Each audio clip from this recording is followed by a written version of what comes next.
to Will and Drew's Gaming Retrospective. You're listening to episode 48 for the week of October 27th, 2019. I'm your host, Drew, and I am joined by USB adapter Will. What's up, man?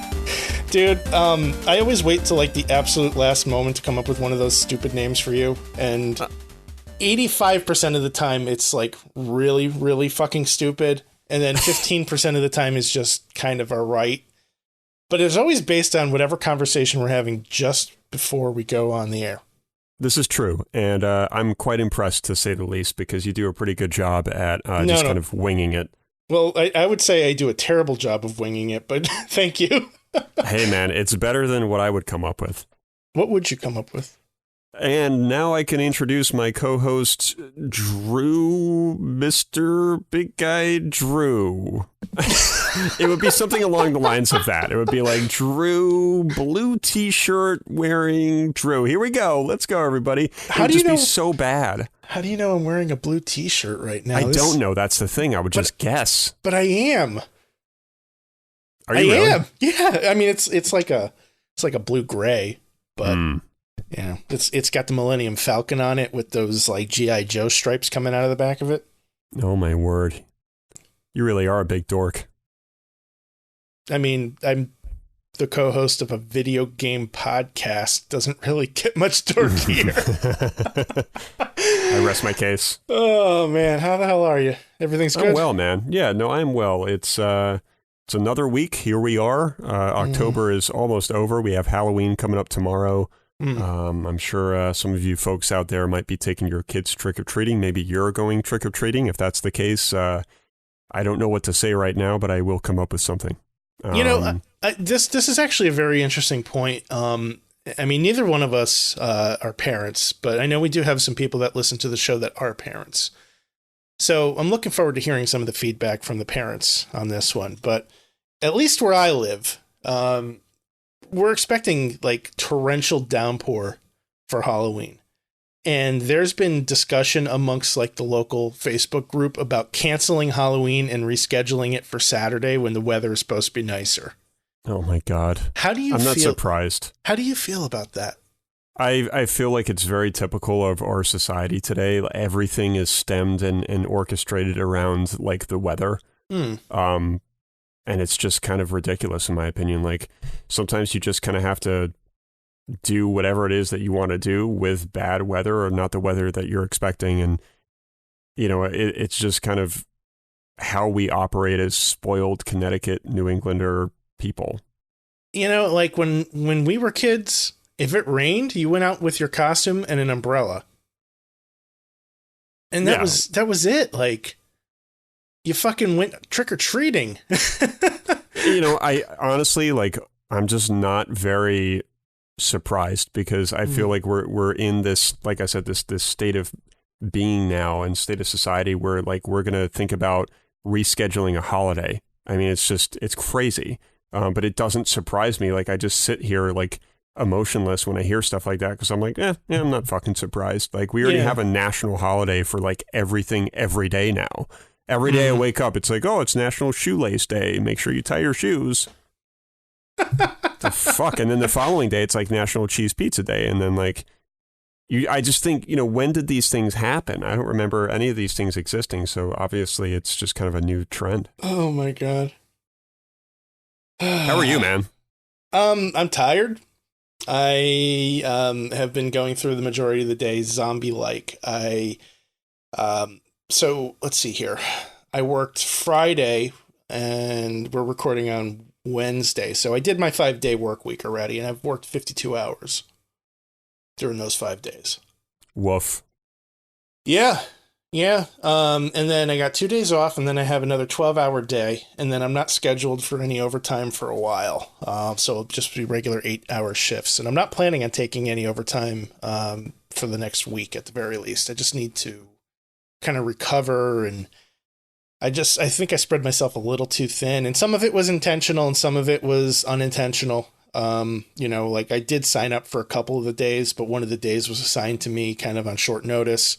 So it really wasn't too much I could do about that. But I made it through. I'm alive. I drank way too much coffee over the past 5 days and my paycheck's going to be awesome, and I will finally be able to pay off that Zoom F6. Well, I mean, look, these were your intentions to begin with. Yeah, I mean, I kind of went in with a game plan, and I knew that it was going to kind of run me through the ringer to get there, but I wanted to get this thing paid off as soon as possible. And I'm tired, but I don't have any regrets. Good. So, you know what? We made it through. I'm alive. Will I do it again anytime soon? Probably not. But you never know. Maybe once a month. Big purchases. I have a lot of expensive hobbies, and bills must be paid. So, well, hey, look, it's respectable because, a lot of folks out there would just slap something like that on a credit card and then just kind of get to it later. And usually in that kind of scenario, you can't really afford it. Right. And then you're paying off something that you still can't really afford. So it just causes a lot of problems. We had some electrical work that we're saving up for. Nikki and I try to pay with cash for everything. Like, we use our credit cards to make the purchases. We don't use our debit card because there's a number of reasons for that. But it boils down to reward points and an extra level of security. And so everything that we buy, we're using a credit card for, but we have the cash to back it up, so we're paying it off immediately. We don't carry a balance from month to month. So we've been saving up for this like $3,000 electrical upgrade to the house because we need to put in new amperage and all that fun shit. And this is the only way I'm going to be able to run all of my video game systems at the same time. So once we get the $3,000 upgrade taken care of, then I can just turn on everything at once and it'll be awesome. But until then, we have to save up this money. And I borrowed from that to cover the cost of the recorder that I purchased, but I made the agreement with her that I would pay it back as soon as possible. So kind of borrowing from Peter to pay Paul, but I'm doing it within our own budget and within our own means rather than borrowing from somebody that's going to slap me with 22% interest on it. Sure. That's very smart. One thing that I want to ask is, you had mentioned in that sort of paragraph there that you wanted to run all of your game systems at once. Well, I mean, honestly, it was kind of like a shoestring attempt at trying to tie this into video games. Okay. But no, I'm not actually going to do that. But it would be cool.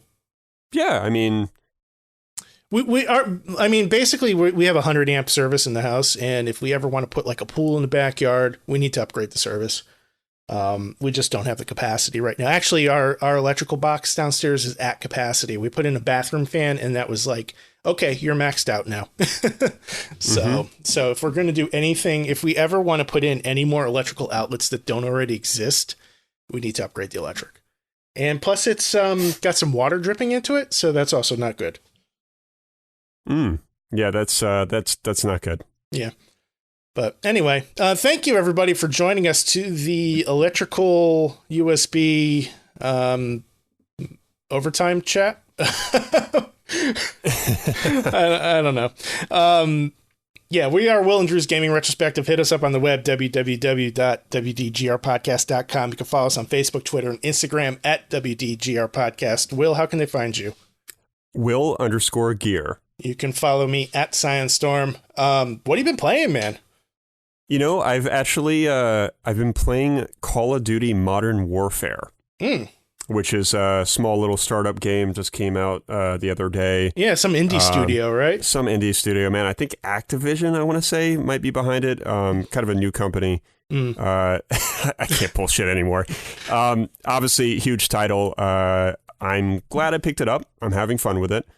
I have a story that I could share now or later regarding as to how I acquired this game and the process that was involved. Fuck it. Go into the story. Let's hear it. Fuck it. Let's do it.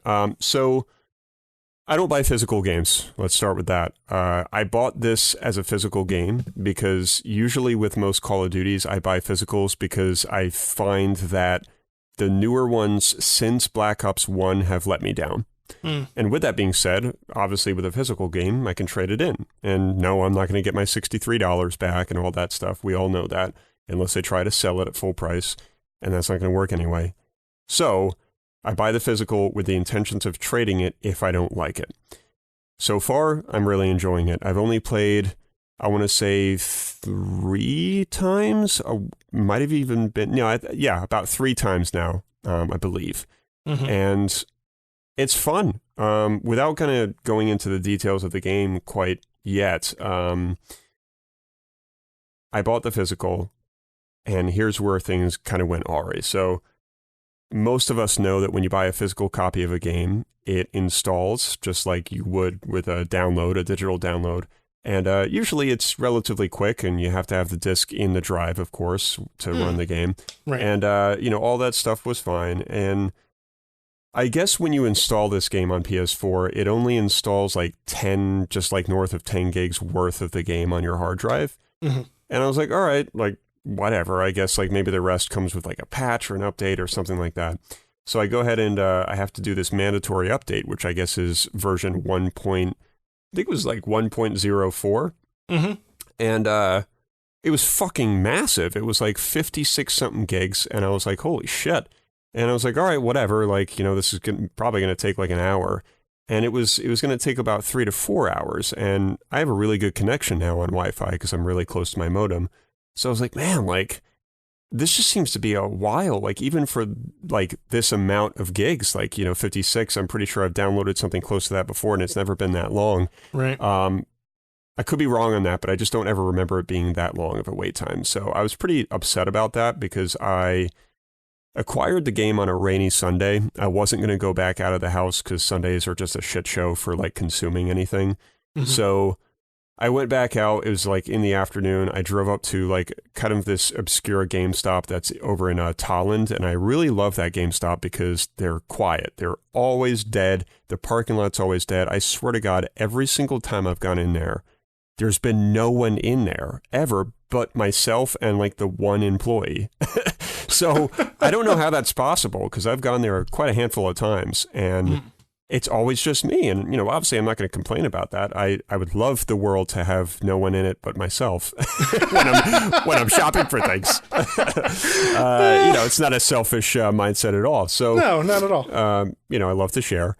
But, I go into this GameStop and, I asked for the game. I was like, yeah, I'm here to get Call of Duty. I was on the phone with you before. I just want to make sure that you guys had it. So I'm going to take a copy of that. I need to get PlayStation Plus for a year. I already had one of those cards, slapped that on the counter. Mm-hmm. And then I was like, you know what, man, I'm just going to take a quick peek around.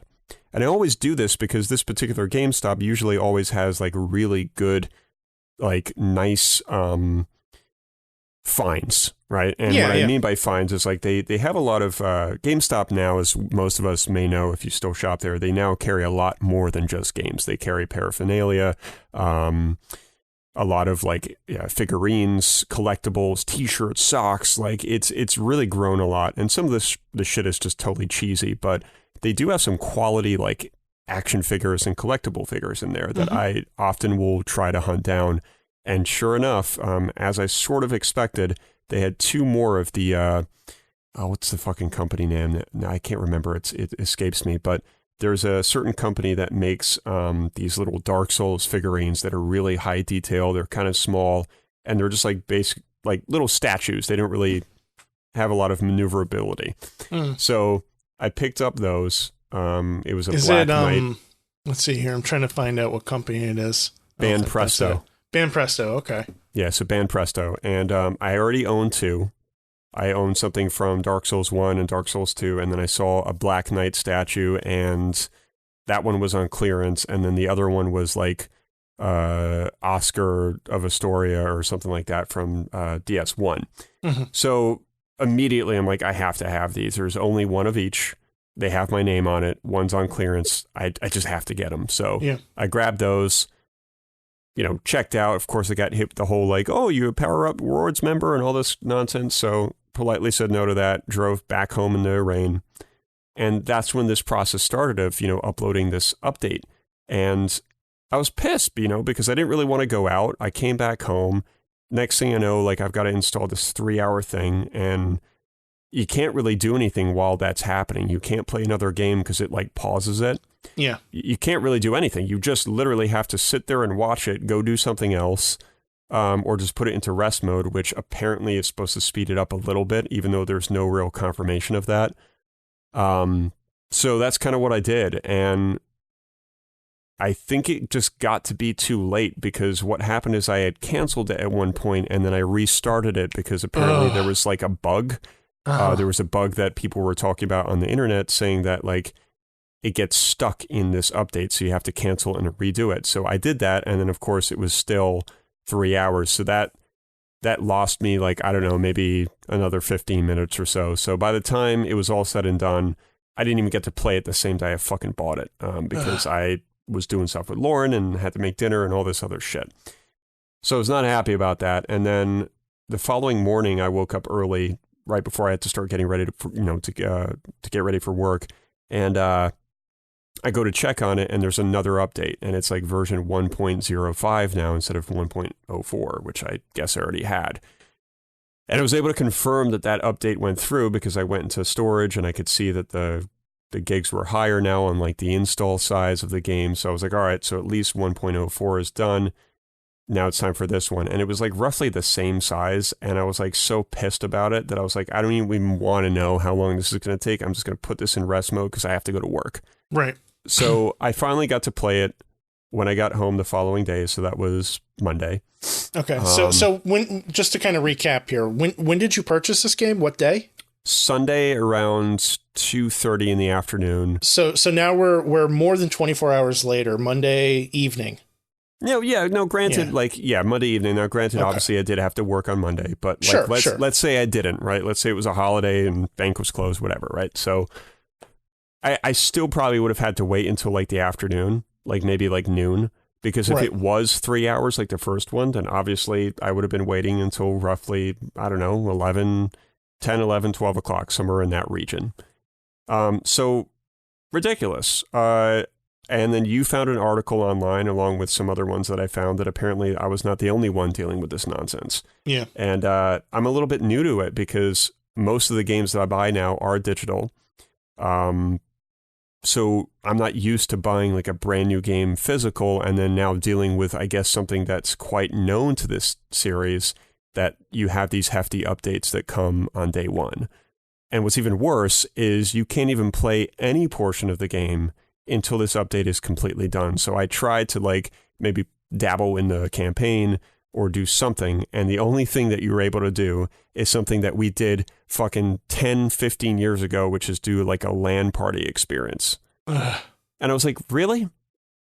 So let me just call my buddy, have him bring over his PS4, and we'll hook up the fucking systems, and we'll play LAN while this fucking updates. So that was my story with it. Long story short, I am enjoying the game. It looks really good. The campaign is supposed to be amazing. It looks amazing. And it just feels a lot more like Modern Warfare 1. Like the first Modern Warfare that came out. So that was Call of Duty 4, I believe. Yep. And it feels like Modern Warfare 2 as well. So obviously those are two of the top Call of Duties, I would say, of all time. I think most of us can agree on that. That was in its prime. So it feels like those two games. I'm still learning a lot about kill streaks and things like that. But I did actually switch to my monitor, my 27-inch on my desk, because I found myself squinting while playing on the 55-inch, even though I have perfect vision with my glasses on. I was still squinting because the way that the text is on the screen, it's very small and shrunken down.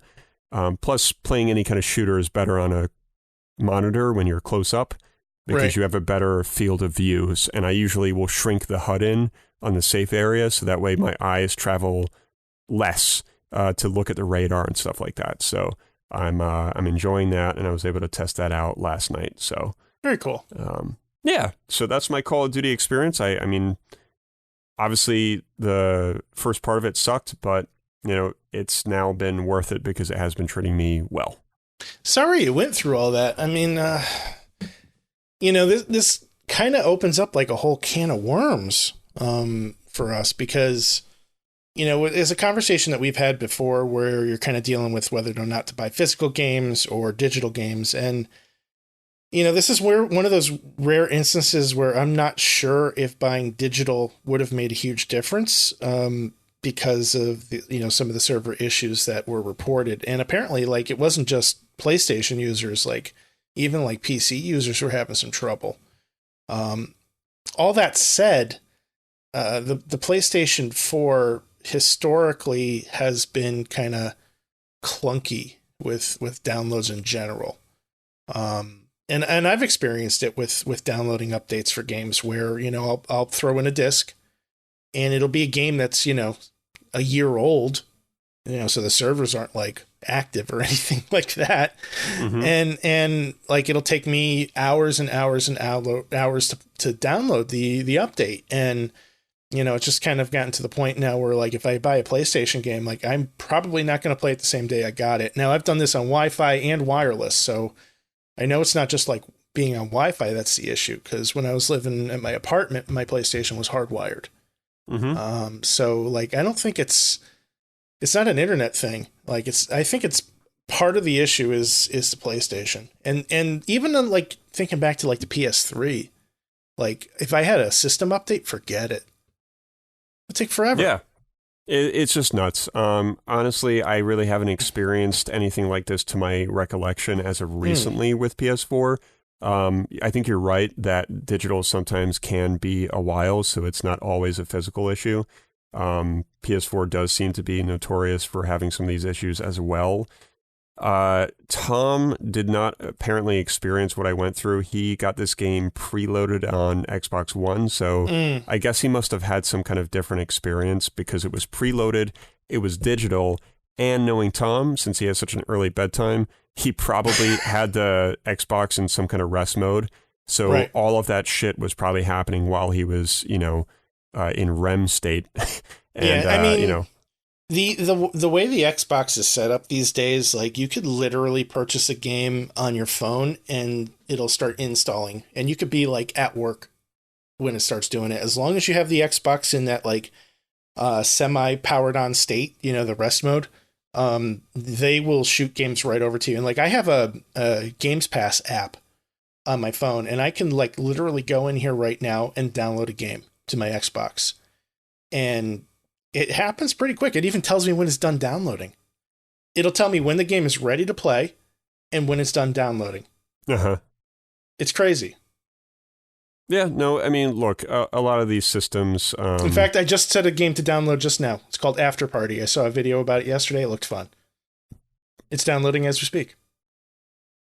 Yeah, I think I probably don't see a lot of these issues because of what kind of games I download and the fact that I probably do most of them in rest mode. I'd have to think carefully as to, like, what I got last that might have caused that kind of similar issue. Yeah.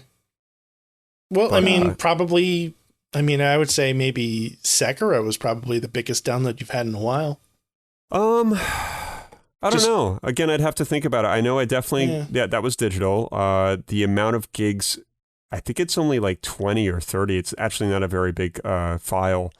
But I don't know. I don't recall it being a long time. I know that some of my largest games are ironically shooters. So Battlefield 1, Battlefield 4. I want to say Battlefield 4 might be like one of the largest games I own. And I think it's just part of shooters, I want to say, because they all just seem that way. And it's because of all the game modes and all of the map packs and stuff like that. So I think the last time I had to download BF4, it took forever because you had to download all of the DLC that I had and all of the map packs, and it was nuts. Yeah. So with Call of Duty, I think a lot of it is the map packs, the game types. There's certain cell shaders or some shit. There's apparently like a lot of reasons why it's so large. I still haven't done all the research, but apparently they implemented quite a few different shaders and shit like that apparently just take up a ton of room. So I don't know if it's worth 64 gigabytes, but well, in total, I believe I now have this game clocked in at 175 gigs. So is that with just the 2 downloads, or is that the actual, like, if you go into the settings and look at the size of the game? It's the settings. Like, if you go into storage and then you go to applications and then you look at Call of Duty Modern Warfare, I believe it's going to end up telling me about 175. If you look at the back of the box, it says, please, like, allow room for, like, 175, like, in the Holy shit. And I looked at that and I was like, God damn, dude. Like, and a lot of people on the internet were like, so you're basically downloading most of the game, even with the physical, because the physical installs, like I said, I guess only 10 gigs worth. And I don't know if that's because that's only what it can hold. No, the PlayStation Blu-ray disc can hold, I want to say 50 gigabytes. All right. Well, then just the way that they've done the physical copy has either promoted the sense or the idea that you need to get digital. And like, this is kind of an indication of that. But if that is the case and they kind of just did it as like a, kind of F you, like you shouldn't even be buying physical, so we're going to punish you with this download or these downloads. I mean, obviously that's a pretty gross move, but I don't think that's really what it is. I think it's just the way that they've just been able to like fit this game all together. I really don't know, man. I don't know enough about that sort of spectrum of gaming as to whether or not that's like what they're doing now. And that's like just kind of normal procedure. Yeah. Or if it's just something, just the way that they had to do it with this. I really don't know. But overall, it was just unfortunate. When you buy a physical game, you should not really have to download much of anything besides a patch. Yeah. That's the way it should be. I agree, but it's not the way it is. No. And I'm it now hasn't been learning that way. It hasn't been that way for a while. I mean, I know you're primarily a digital guy. Now that if you're able to separate your experience with the game from your experience with the installation, knowing what you know now and going in with the intentions of keeping this game as like a maybe buy, maybe sell kind of thing, do you think you would do it all over again? Like just take away from the fact that you've played the game and you like it. If you knew that you were going to have all this trouble doing the installation, would you have just dropped the $60 in the digital version instead? If I knew I was going to have this, if I knew I was going to have this experience on physical? Yeah. Yeah, I probably would have. I would have taken that chance. Now, obviously going back to the beginning of my story here, the purpose of this was to trade it if I didn't like it. But if I knew it was going to be this much of a hassle, and we all know how fucking stressed out I get about shit like this. Yeah, that's kind of the root of the question. Right. Yeah, I would have taken that chance because based on the research I did before buying the game, I kind of knew I was going to like this because it looks like this Call of Duty that I'm familiar with and I enjoy. Yeah. So yeah, I think, yes, the answer would be yes. I would have bought the physical and probably enjoyed it and potentially not have had to go through or would have not gone through this process of 2 large updates, which potentially took 6 hours. And I did notice in our show notes here, you mentioned cross-platform. I'll speak on that briefly. Yeah. Apparently, this game is cross-platform. I think I'd mentioned on a previous show that I'm not sure what other games are, but this is my first, I believe, that I'm playing that is truly cross-platform.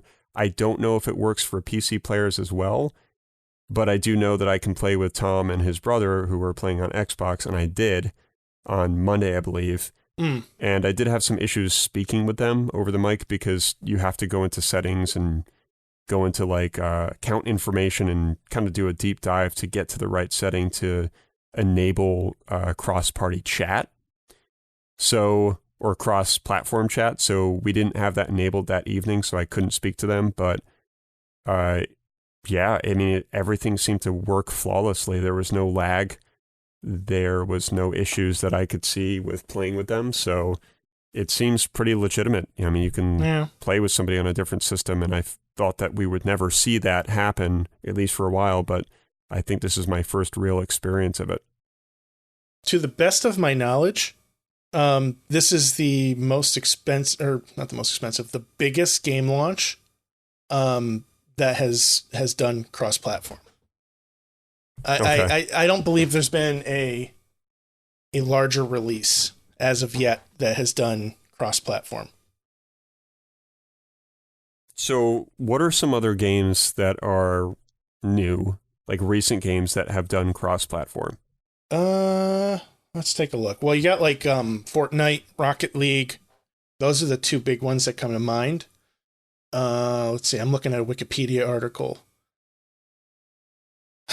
And a lot of these games too, it's not like 100% all platforms either. It's not like PS4 and Xbox and PC. Like there's a lot of them that are Windows and Xbox, or PlayStation and Xbox, or excuse me, PlayStation and PC. There's very little that goes Sony, PlayStation, and Microsoft Xbox. But let's see. I think Fortnite is probably the biggest one. And Rocket League, I know, is another one too. There's a lot of Switch Xbox crossplay. I'm looking at like a Wikipedia article. Paladins? I've never even heard of it. Oh, it's like I guess it's a shooter. Yeah, I don't. There's not a lot here that, to me, seems like worth the time. Street Fighter V has PlayStation and Steam compatibility, so that's cool, I guess.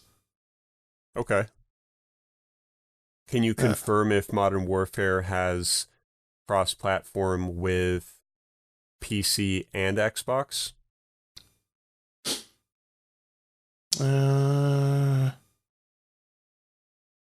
Yes. It does? According to Wikipedia, yes. Okay, so that's interesting because I think, I want to say Kevin, isn't he playing this on PC with like a mouse and keyboard? That's my understanding.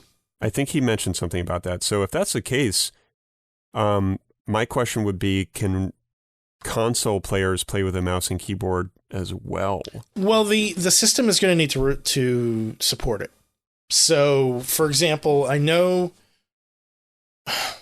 I'm not sure to what extent, but I believe the Xbox supports a mouse and keyboard. But I'm not sure if to what extent that is. Let's see here. Xbox mouse and keyboard.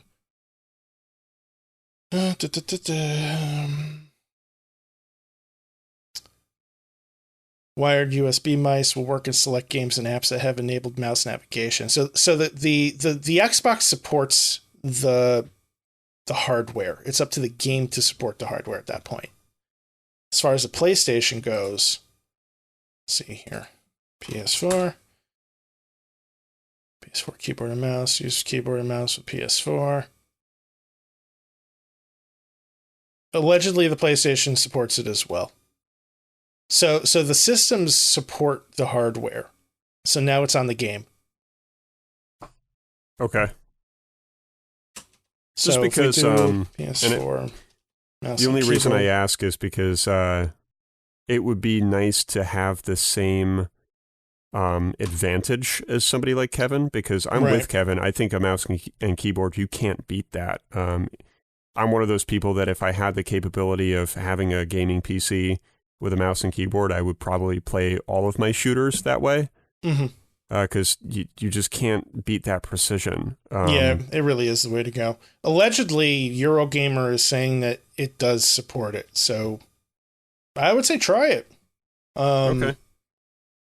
You know, it doesn't surprise me. You know, Call of Duty is a pretty legit shooter, I think, for the most part. Whether or not you like every iteration of it, it's one of those games that has a strong enough following on the PC that I think Activision would do everything in their power to try to cater to as many PC gamers as possible, regardless of whether they're playing on a computer or a console.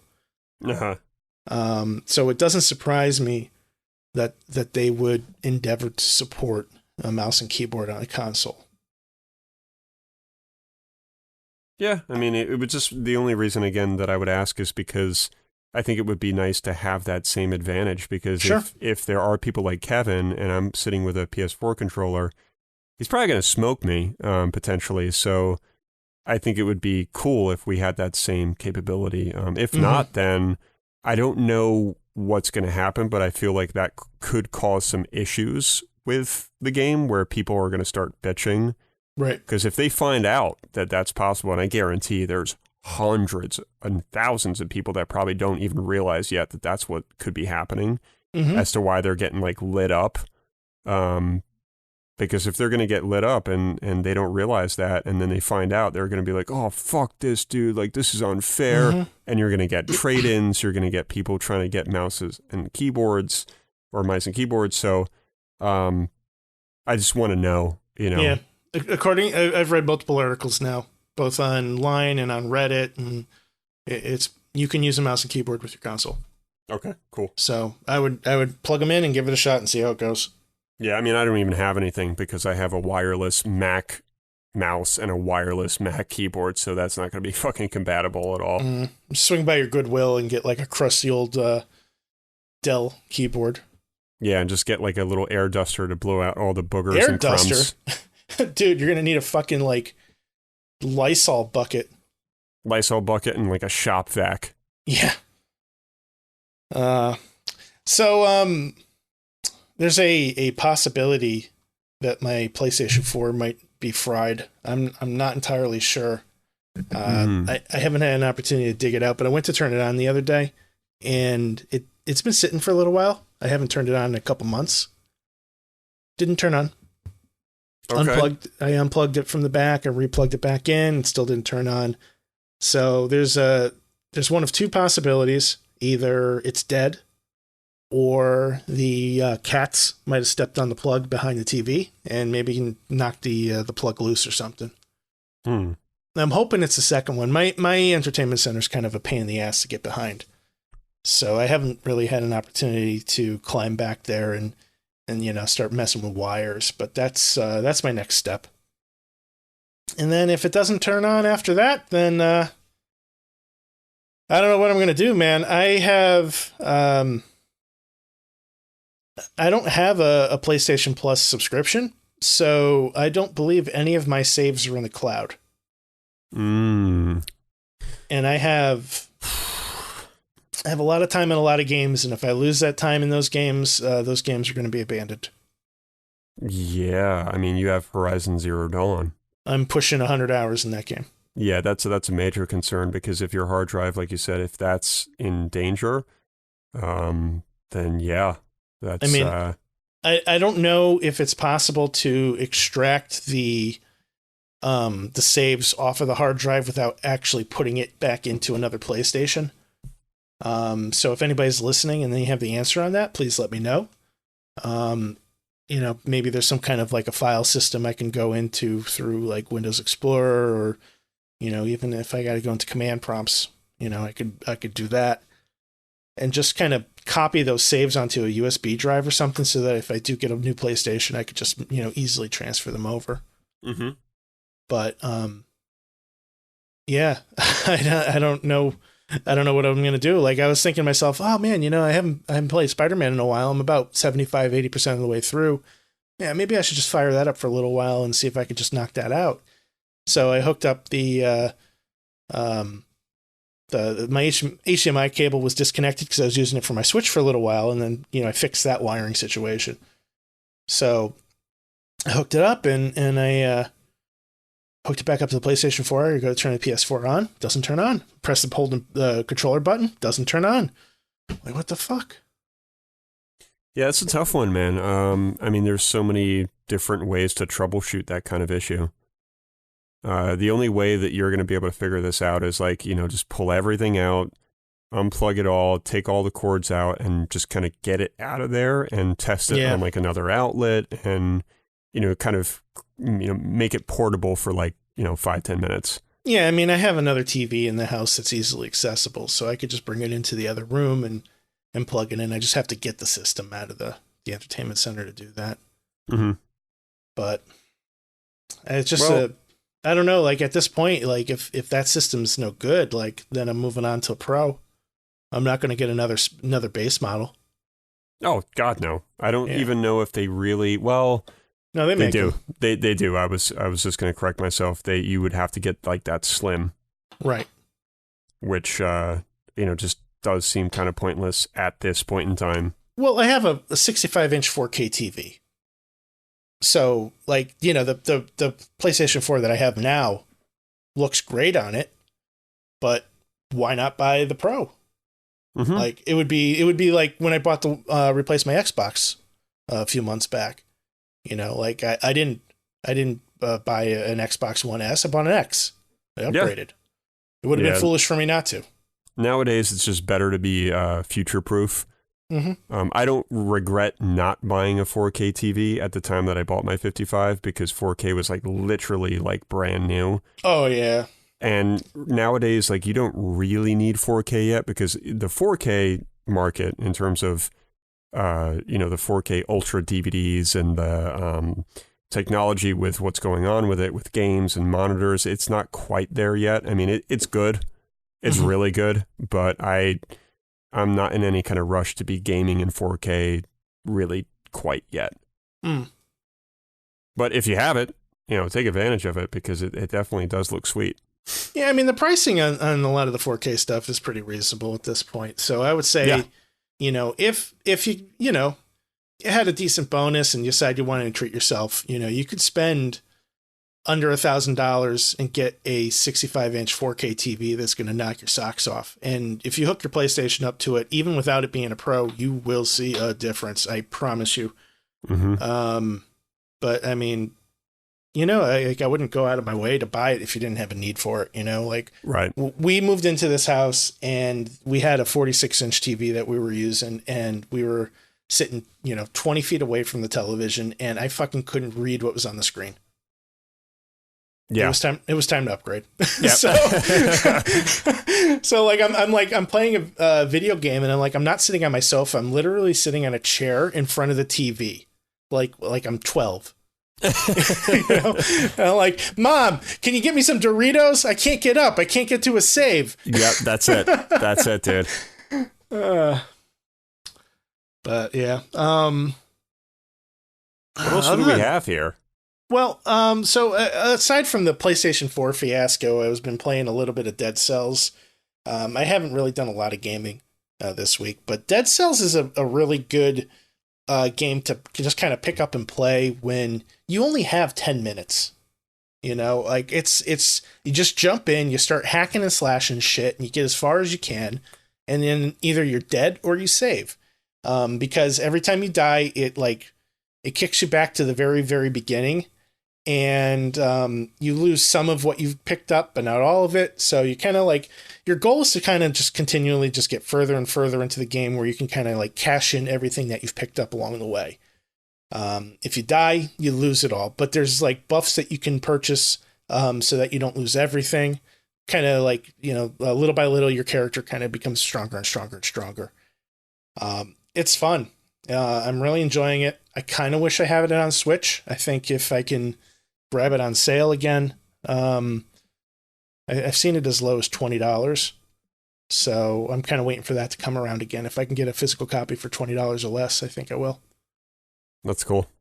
But it's a nice hack and slash roguelike. I've seen some people compare it to a Metroidvania type game, and there certainly are elements of that, because as you get stronger and stronger, there's areas that you maybe didn't have access to originally that you can kind of turn around and get back to again. Certain abilities start to unlock. So even though you're dying, you retain some of those abilities. So for example, there was one thing. Oh yeah, there's these mushy plants on the ground, and you can walk up to them and activate them, and they turn into a beanstalk that you can climb. And that's not something that I had originally. So that opens up new paths to get to that you couldn't get to prior. And I was actually playing for a little while before we started recording this evening, and I got to a boss, and the boss, I got him pretty close to death, but he ended up getting the win. Yeah. Very, very sad, very sad. So if you ever get an opportunity to check that game out, I think I would recommend it. I don't know that it's a Will's cool game kind of game. Okay. I don't think it's up your alley. It's up my alley. Okay. But I think it's worth checking out, though. I think it's fun. Yeah, I'll look into it. I feel like I've seen a little bit of gameplay some time ago, when it came out, and I don't really recall what I saw. So I'd have to go back and do a little bit more digging there. It stylistically is reminiscent of Castlevania. Mm-hmm. A lot of the environments are very similar to that. You're either in catacombs or ruins or things of that nature, and there's a lot of melee attacks, and you do have ranged weapons, and a lot of the enemies have ranged weapons, and you can either parry, block, or you can dodge, and depending on what loadout you choose is going to change your gameplay. So you can have a sword that does rapid fire hits but causes less damage, or you can use a sledgehammer that causes more damage but it's slower to wield. You can have a shield, you can have a bow and arrow instead. So you can either, be a distance shooter, or you can kind of get up close and parry a lot. And it really depends on, what your playstyle is and what you come across in the game, because a lot of the stuff is randomized as you go through. Like the layouts of the levels themselves, once you reach a level, that layout does not change. But the enemies and what they drop and their placement in the level can change.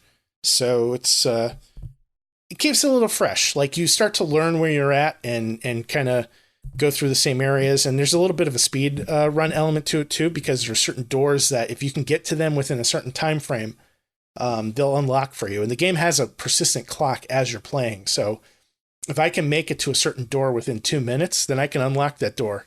And, I don't know what's behind it. Maybe another stage, maybe some goodies. I'm not sure. I haven't done it yet, but there's that kind of stuff. It's a pretty cool game, and graphically, at least on the Xbox, it's pretty gorgeous. It's got that nice balance between that retro look and that futuristic, modern look. Love it. Yeah, that's good stuff. But that's about all I've been playing. That's fair. Yeah. I'm just kind of in this spot, man, when I just really want to hunker down and game. And it's just been, I don't know if it's like an excuse, but I get home from work and honestly, like if we're not doing the show, I'm sometimes like scrambling to like make dinner and prepare lunch for the next morning or the next shift. Then I'm like, I don't know, finishing up laundry, and I just find myself doing other things, and it's not even so much a phone thing like on the last episode. Yeah. Sometimes it's just shit I just need to fucking get done. Right. And then sometimes Lauren will be like, oh, we have this show is on tonight, or we got to catch up on Mr. Robot or whatever. So some of those things take over, and I've been going to bed like earlier lately. And I don't really feel bad about it because I'm better. I'm well rested the next morning. So and you just bought Call of Duty, so that whole game plan's out the window. Well, yeah. I mean, the thing is like I played last night, but I'm being really responsible about it. Like I'm playing I think I played for about close to an hour yesterday by myself. Had some good games, just with some random pub matches. And I got to 9:00. One of the shows that we watch was starting at 9, so I got off at 9 promptly. Ironically, the game that I won finished on the nose at 9, so that was really kind of cool. And watched the show, and then after that, I'm pretty sure like we got into bed and just kind of called it a night. So that's kind of where I'm at, and I'm really looking forward to my vacation starting technically Sunday, because starting then I'm going to have a total of 9, almost 10 days completely outside of work. So I'm going to have a lot of time to really just, I really want to beat at least like 2 games, at least. Well, you got that list that you made, so. Yeah, so I think it's very achievable. There are plenty of other things I want to do on my vacation, but I'm really looking forward to like maybe Sunday. Just kind of, hopefully it's like really shitty outside and I won't feel tempted to go outside and do something else. So Sunday or Monday, I'm probably going to just hunker down and probably sit down with some Call of Duty, go back to Sekiro, play some Skyrim. I'm so jealous of that. Of what? The vacation? Yeah. I still can't even believe that it's even happening. But it's just one of those things where I'm kind of required to take some time off. So, because if I don't, I'll lose it for the year. So it only makes sense. Yeah. I mean, enjoy it, man. I know you deserve it. I just wish I was taking time off too. Don't we all, my friends? Don't we all? But that's where I'm at, man. I'm not too worried about it. I'm just kind of excited to just have a little bit more time out of my evenings. So, I mean, if you got 2 games on the list that you want to beat, like, anything comes to mind right off the top? 2 games I want to beat? I really want to beat Strider, man. I'm still at that same area, and I just kind of like quit for a little while. Yeah. Because I was just getting really frustrated. So I'd like to just finish that up.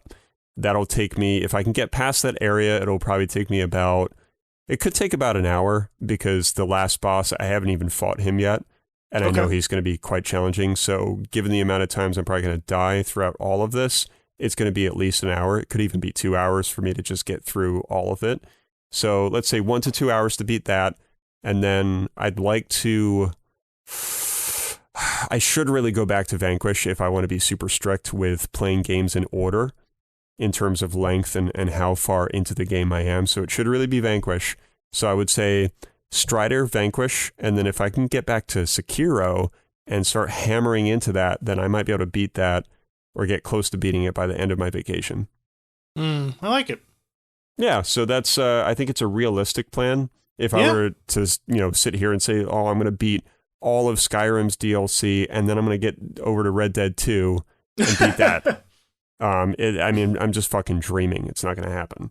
It's funny that you mentioned Red Dead 2, because when I got my Xbox One X, that came with a copy of Red Dead 2. Like I got a free game of my choice with it, and there was really not a lot of games at the Microsoft Store that I was interested in. So I ended up grabbing Red Dead 2, and it's just been sitting on my shelf. I haven't even put it in the system, and I was looking at it the other day. I'm like, I may never play this game. I have a game that I literally might never even load up. Mm-hmm. That's where we're at, friend. And you know what? Part of me feels bad about that. Because I feel like maybe I'm missing out on something incredible. And then part of me feels like, oh no, that's going to be just another weight on my shoulders. Well, like I said so many times before, and I'm going to say this once more, and I'm actually going to use a game as an example here. I think it was Metal Gear Solid 4 that I did this. Yeah, it was. So this was back in 2008. I want to say that this game came out, and I remember getting that game on a midnight release. I was in line at GameStop, all that jazz. Come home, played a portion of it, I think, or maybe I had to spend the night installing it because that was a big install. Mm-hmm. And I remember I played a very small portion of the opening, and I was like, oh my God, this game is so good that I don't want to play it. And I know that sounds so redundant, but it's a thing for me. Sometimes I get so excited about how good this game is going to be. Mm-hmm. that I almost I'm I'm not ready for this shit. I got to get ready for this.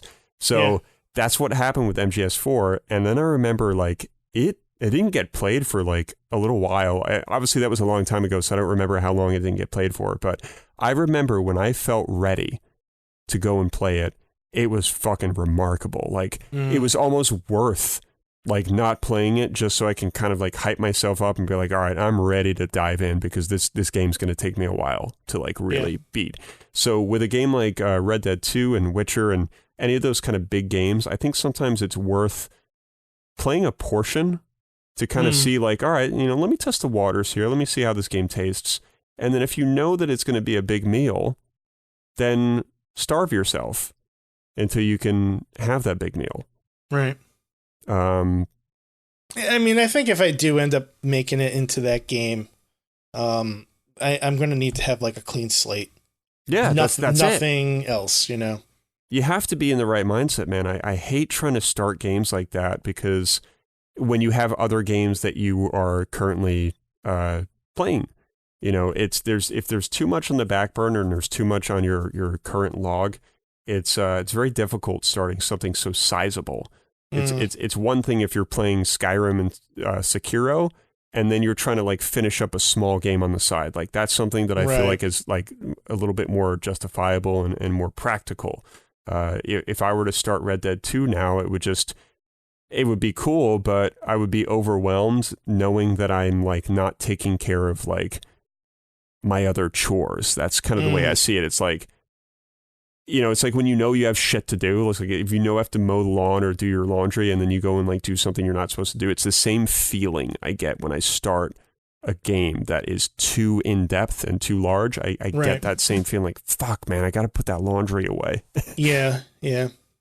I just don't know when I'm ever going to have that sort of a time frame. It's going to be tough, man. Like a vacation, or you'd have to have a few days off in a row to really... And you'd have to start early, maybe 9 o'clock in the morning, boot the game up, get going with it. And you have to you have to plant yourself with a game like that too. You have to set yourself up to not really move that much. And it's just the way that those games need to be played. Yeah. It's just the way they need to be played. Yeah. You know what? I think one of these days I'm just going to carve out some time in the middle of the week. And I'm using the middle of the week because I can't do it if Nikki's around because I'm going to feel guilty because I never see her and I'm going to want to do stuff. So It's got to be like on like a Wednesday. And I'm just going to turn off the computers. I'm going to turn off the phone. And I'm just going to get a bag of Doritos, nacho cheese. And I'm going to get like a Grubhub order, like put in advance. And maybe I'm not going to shower for a couple days just to kind of get in that mindset, you know? And then I'm just going to sit on the sofa with a wife beater and Dorito stains on the wife beater and a pair of and one shorts with like a hole in them. Yes. But I'm not going to have like Dorito like cheese on the controller because like Never. I can't go that far. Yeah, you're not a psychopath. Right. Only a psychopath would let cheese dust enter a controller crevice. No, but like that's the way, man. That is the way. And I want to say something, and I hope that other people listening can resonate with this because I've mentioned it before. When you take the time to do that, you carve out that time, and you start to lose focus within the first 5 minutes because you're so used to being able to check your phone and stuff that you've put away. When you can develop that focus, which sometimes takes about 30 minutes to really start like zoning in, when you can do that, all it takes is one thing to happen in the game that like is really cool, and you're off. Yeah. You're in, and that's how it is for me. Like I remember when I played Red Dead 2, there was a moment that I spoke about on one of the episodes actually, where I got to like the edge of a cliff, and the scenery was so stunning that it was at that point that I was plugged in. And sometimes that's what it takes. Is it's not necessarily an opening of a game or the first chapter. It just takes one thing, and you're plugged in. And that's how my mind works when it comes to games. And I'm sure there are other gamers out there that can totally understand what I'm saying, because I think it's a real thing that happens. You know, when you played Mass Effect for the first time, I guarantee there was one thing that happened where you were just like, this game's fucking amazing. Yeah. And it was one thing. It wasn't like a whole opening or anything. It was one thing that happened. You were like, holy shit, there's film grain that I can turn on in the options. That's it. I'm fucking plugged in, dude. Leave me alone. I'm playing the game for the rest of the day. Like, that's what I'm talking about. It's just one thing. Joe can relate. Joe, if you're listening, I know you listen to the show. If you remember that time that you demoed Asura's Wrath at your place in Long Island, I remember I was blown away just by the intro where you kind of transition from cutscene to Asura, and he's like just floating through space. It was that moment for me where I was like, that's it. I need to play this game. That was it. It's cool that you remember that too. I do. I remember weird things like that, but then I can't remember what I ate for lunch like throughout the week. I can't. I actually thought about that today. I was like, the fuck did I eat this week for lunch? I bring lunch to work. I can't remember what I eat. But then I remember something that happened like, fucking 8 years ago or whatever. Because, I mean, what you had for lunch is not necessarily like impactful. That's it, man. Your brain changes. Yeah, I mean, you're eating for nourishment. You're not eating, to change your life. Yeah, Asura's Wrath was so impactful that it's now on my fucking arm. Right. Exactly. I think that says a lot, It does. But I don't really have anything else for tonight's show. We could wrap up with two things.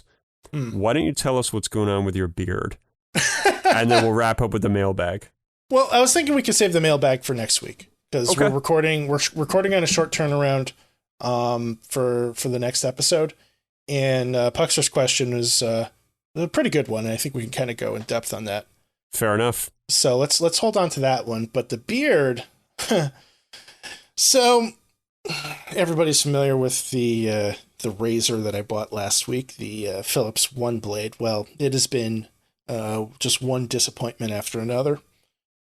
I like to use my days off as like the day where like I shave like my face, my hair, or I trim, like I really don't have a ton of time during the week to do that.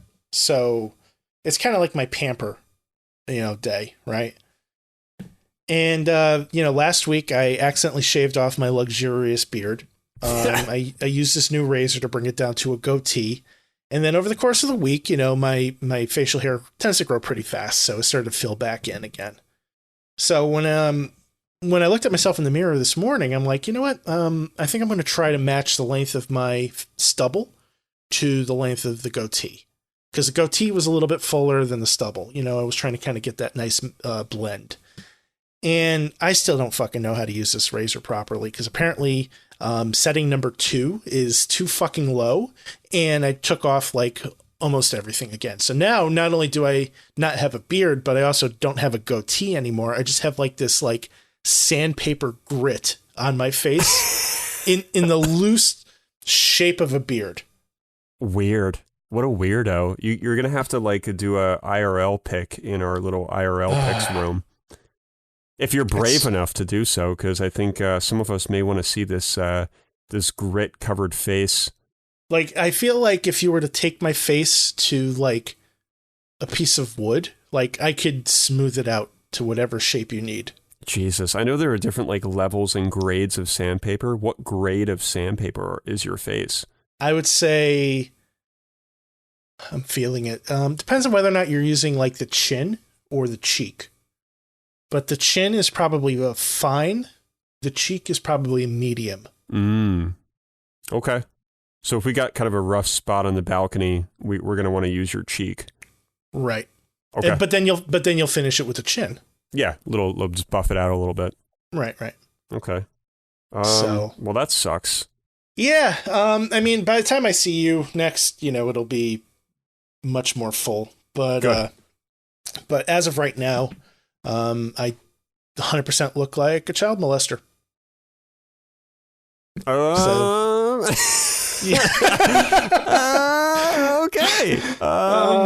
Well, that sucks. And that's disturbing. So just don't leave the house until it's, back to more of a normalcy, a state of normalcy.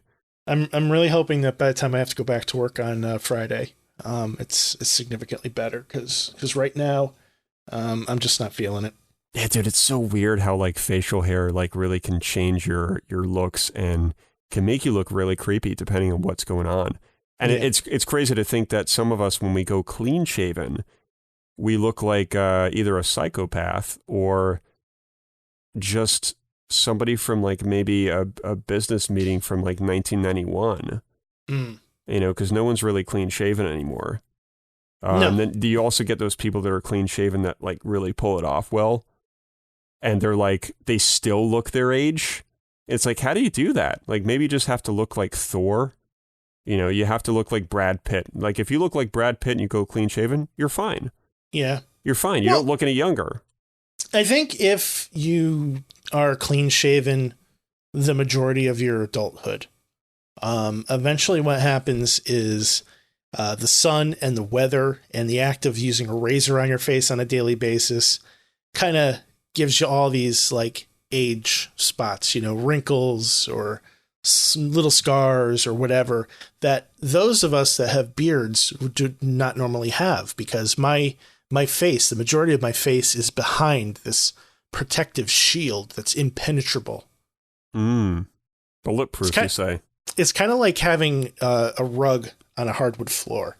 Like people will have these gorgeous hardwood floors, and then they'll put down these oriental rugs. I used to sell oriental rugs, so I consider myself an expert on this topic. So you have these gorgeous hardwood floors, and you put down this beautiful oriental rug on top. And then these people would take these rugs up and move them to another room, or they bring me cleaned, and they'll say, "Oh my God, the rug discolored my floor." And you'll see the floor is darker underneath the rug. And it hasn't discolored the floor at all.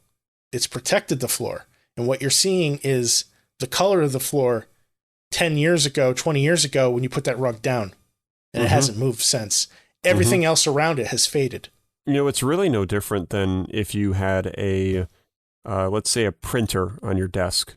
And you lifted up the printer one day and you're like, holy fuck, there's a lot of dust underneath there. And then you move the dust away and then you're like, holy shit, like it's immaculate. Yeah. It's been fucking protected. Yeah. You're absolutely right. Well, I guess on that note, be careful with your beard trimmers, folks. Yep, I will be going up to, I think, setting 5 next. I'm just gonna go. I'm not gonna do this one setting increment bullshit. Like I'm gonna jump like 3 settings up because like I have to kind of trim every few days now to kind of keep the length the same since it's all fucked up. I just so we joked around about how every one of these beard trimmers always comes with 82 attachments, right? So Yeah. I just had this image in my mind of you having a 3-ring binder with like with those like little like clear sleeves that you put baseball cards in, but instead of baseball cards, you have like the little attachments. And they're all labeled with like a little fucking brother like label machine. I wish this thing had more attachments. It has one and it has a dial on it. Cause like if I had fucking attachments and I could see what I'm actually doing, it would be a hell of a lot easier. Where would that binder be located if you had one and it existed in the bathroom? Well, we only have like room underneath the sink. So it'd be underneath there. It would have to be under the sink. Collecting like just random hair bits and drips from a slightly leaky pipe. We have some shelves that we're getting ready to put up, probably in the next few weeks. Mm-hmm. So I suppose it could potentially go on one of those shelves. But as of today, it would have to go underneath the sink. Mm. So. Yeah. It'd be cool if you had like a glass case that you kept them in. Like a display case in the bathroom that was like mounted on the wall, and you're like, no one touches this but me. On this day in 1996, Drew shaved using this attachment for the very first time. Yeah. When you guys move out and somebody else moves in, you guys leave it, and they're like, what the fuck did they keep in here? Like, it looks as though like small little things were like placed in here. Like, was it maybe nail polishes? Dude. Oh my God, I don't know if I've ever told you about this, but like when we were doing the inspection on the house, the inspector went up into the attic, and I kid you not, he found like this antique wooden training potty. Like it was a wooden chair for like a toddler, like I don't know. How old are kids when you start giving them potty training? Like 3, 2? I guess so. Somewhere I don't fucking know. I have cats, right? I don't we know don't do kids. So but this thing is made out of wood, and then it has like this metal pail on the bottom of it. And this was in the attic. Okay. Like, that's creepy, bro. Creepy. Yeah, it went in the garbage immediately. as soon as we signed the paperwork, we went into the attic and we threw that thing away. Holy shit. So can you just quickly, because we need to wrap up here, break down to me exactly your reaction when you saw it, and then your reaction as to how it needed to be thrown out? Well, I mean, when we saw it for the first time, we also saw it at the same time that we saw a antique Budweiser beer can. Okay. And it was one of those kinds that, like, you know, you used like an actual can opener to open. It didn't have like a tab on it. Mm-hmm. So it was opened. It was empty. So I'm like, oh, wow, this is so cool. I've never held like one of these, 80-year-old beer cans before. Yep. And then the guy, he's on his ladder and he's like, oh, and by the way, here's this. And he hands me this porta potty and or this training potty. And I'm just like, I put my hand on it before I realized what it was. And so like, I'm holding this thing in my hand and I'm looking at it. I'm like, oh God. I hand it back to him and Nikki's looking at it too. She's like, what the hell is that? I'm like, that's a training potty, honey. Yeah. And like, all I can think about is like this 3-year-old sitting on this thing, getting splinters in his ass while he's trying to take a crap for the first time. Jesus. So then on that moment, you're like, that thing's got to go. Oh yeah. Yeah. It's got to go. Like we did a quick eBay search to see if there was any value first. Are you fucking serious? Yeah. You're about to sell that. You were about to sell that shit on eBay. Yeah, literally, yeah. Used. Lightly used. I mean, holy fuck. Did you guys have... It wasn't dirty. Like, it was just... I mean, it wasn't dirty in so much that it had, like, human waste in it. Dude, if you guys had one of those, like, those outdoor, like... You know how, like, when you're throwing a bunch of shit out of a house, like, you can rent one of those, like... It's like a big, like, waste dump thing. It's a dumpster. A dumpster. You can rent a dumpster. If I had done that and I was going to throw that out, I would have done like a running like hop, skip, leap to throw that in that fucking thing, dude. It would have been like a running and then like a weird skip like in the air and then like a over the head toss. Kind of like a pizza crust right into the fucking side of that thing, dude. I could picture you like, you ever see those people that like, they fucking run towards things and they do like this like 360 flip as they're like coming around and hucking it? Like you're going to dunk this fucking porta potty? Yeah, but you go horizontal with your flip. Yeah, and you're just like, Kobe. And you just fucking, maybe your neighbor sees you and they're just like, what the fuck was that? Oh my God. And you're like, hey, Jim, what's going on, man? And you just go back in the house and you're like, holy fuck, I can't go outside for the rest of the day now. Just keep whistling as you're walking away. Like, play cool, play cool, play cool, play cool. Yeah, or just say out loud like, oh, honey, I can't believe you made me do that. And she's like, I didn't make you do. Shut up. Shut up and close the door. I'll sell this fucking oven. Don't you test me. I'll sell the oven. Oh, God. All right, that's it. That's it, folks. Thank you so much for listening to another episode of Complete Bullshit. You can follow us on the web, WDGRPodcast.com. It's WDGRPodcast.com. We're on Facebook, Twitter, and Instagram at WDGRPodcast. Swing on by the Discord room. Say hello. We'd love to hear from you guys. And Will, if somebody would like to follow you, how can they do so? Will_gear. And you can hit me up on social media at ScionStorm. And we're going to be recording episode 49 a little bit earlier in the week next week for reasons that I wish not to disclose as of yet. And so just keep an eye out for that. Still be on the regular release schedule, but episode 50 is right around the corner, and that's going to be fun. Absolutely. So thanks for listening, everybody. We'll see you soon. See ya.